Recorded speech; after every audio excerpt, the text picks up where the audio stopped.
학교는 미래를 키우는 곳입니다. 지금 그 미래가 위협받고 있습니다. 코로나 감염병 위기는 세계적 경제 위기를 낳았고 고용과 생계 위기로 확산되며 사회적 양극화와 불평등을 확대하고 있습니다. 세계 각국은 위기 관리와 조기 극복을 위해 정부의 공적 역할을 강화하며 공적 자금 투입 등 전에는 상상도 못할 대책들을 쏟아냈습니다. 코로나19 혼란과 피해는 학교에서도 고스란히 드러났습니다. 차별적 고용과 노동 조건은 복무지침 차별로 드러났으며 박탈감을 키웠고 업무 과중을 낳았습니다. 코로나19 등 사회적 재난은 반복될 것이라 합니다. 경제 위기는 장기화될 것이라고 경고합니다. 문재인 정부는 비대면 신산업 집중 육성을 주요 내용으로 하는 한국판 뉴딜 정책을 발표하며 경제 위기 회복의 의지를 보이고 있습니다. 그러나 정작 위기에 고통받는 이 땅 대다수의 노동자 서민을 위한 근본적인 대책은 없습니다. 코로나19 확산으로 우리는 무엇을 배웠습니까? 아니, 무엇을 배워야 합니까?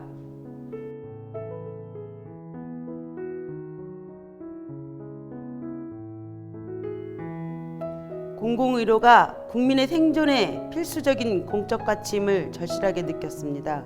고용보험 등 사회보장이 생존의 필수 요건임을 확신하게 됐습니다.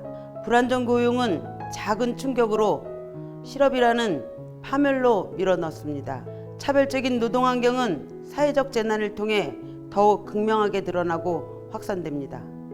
문재인 정부의 임시 방편적이고 자본 위주의 한국판 뉴딜은 대안이 아닙니다. 장기적이고 구조적인 대책을 세우는 대전환을 이제 시작해야 합니다. 코로나 이후는 공공의료와 정부정책, 학교 등 공적 영역부터 달라져야 합니다.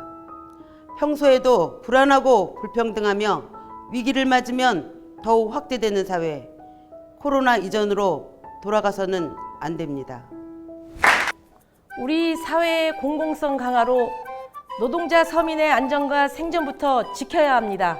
고용 안정과 비정규직 차별 해소로 양극화와 불평등을 극복해 사회의 구조적, 제도적 안정성을 높여야 합니다. 코로나 이후는 달라야 합니다. 공공성 강화, 공정임금 공무직제, 공공사회 대전환을 시작합시다. IMF 때처럼 위기 해법이 곧 해고가 되는 사회를 이제는 바꿔야 합니다. 공항, 항공 등에서부터 시작된 코로나19의 직격탄을 맞고 있는 노동자들이 해고당하지 않도록 정부에 요구하고 단결하고 연대해야 합니다. 공공부문 일자리가 국민 생존의 돌파구가 될 수 있습니다. 재난지원금 받아보셨죠? 매우 잘한 것입니다. 그러나 당장의 급한 생선을 쥐어주는 것과 동시에 정부의 공적 일자리를 창출해야 합니다. 우리나라가 방역 세계 1위입니다. 그런데 공공부문 일자리 비중은 OECD 꼴찌입니다. OECD 평균 공공부문 일자리가 21.3%인데 우리나라는 9% 수준으로 절반도 안 됩니다. 공공의료는 물론이고 학교 등 다른 공적 부분의 일자리도 대폭 늘려야 합니다. 단기 시간제 일자리에 그치지 않고 양질의 상시적 일자리를 창출하여 직업 안정성을 높여야 합니다. 그래야 불평등도 완화되고 경제도 살아납니다. 공공의료기관을 확충하고 전 세계 163개국에서 이미 실시 중인 사회보장제도인 질병수당을 도입해야 합니다. 그래야 쿠팡과 같은 사태를 막을 수 있습니다. 민간 의료기관에 대한 정부의 통제도 강화해야 합니다. 실업보험인 전국민 고용보험 등 사회보장은 더욱 확대되어야 합니다. 위기일수록 공공부문 일자리에 대한 과감한 정책과 투자만이 다 함께 잘 살 수 있는 길입니다. 2019년 공공부문 비정규직 공동 총파업의 성과로 공무직위원회가 출범했습니다.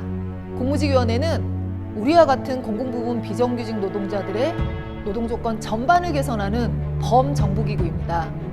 고용안정, 임금격차 해소, 공무직제 도입 등 차별을 해소하는 기구로 만들어야 합니다. 관리와 통제의 기구가 되어선 안 됩니다. 공공부문 비정규직의 요구와 투쟁을 하나로 묶어내 차별과 불평등을 해소하는 마중물로 만들어야 합니다. 2020년 우리는 임금교섭과 공무직위원회 대응을 하나의 투쟁으로 연계한 전략을 세워야 합니다. 코로나로 돌봄과 급식 등 학교 공공성의 가치가 재조명되었습니다. 학교의 공공성을 높이기 위해서는 방중비근무, 시간제 등 차별적이고 불안정한 고용 방식부터 개선하고 부족한 인력을 확충해야 합니다. 공무직위원회는 제대로 된 정규직 전환을 다시 시작하는 기구가 되어야 합니다. 상시 지속적 업무임에도 불구하고 무기계약 전환에서 제외된 비정규직의 고용 불안, 이제는 끝내야 합니다. 복리후생 임금은 고용 형태나 노동 내용과 무관하게 동등하게 받아야 하는 임금입니다. 복리후생 임금만큼은 정규직과 동일한 기준으로 지급받아야 합니다.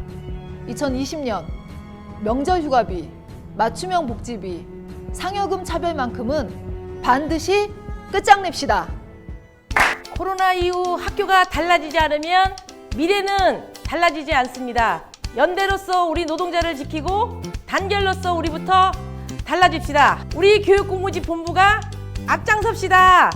토닥토닥 토닥토닥 구황구황 전국 교육공무직 본부가 갑시다. 공공성 강화, 공정임금, 공무직제, 공공사회 대전환. 인증샷 챌린지를 제안합니다. 아래의 해시태그와 함께 개인 SNS와 본부 카페에 올려주세요. 2020년 임금교섭 및 공무직위원회 투쟁을 선포합시다. 교육청과 공무직위원회에 우리의 결의를 보여줍시다. 언제요? 7월 4일 어디로? 서울로 7월 4일 서울로 모입시다.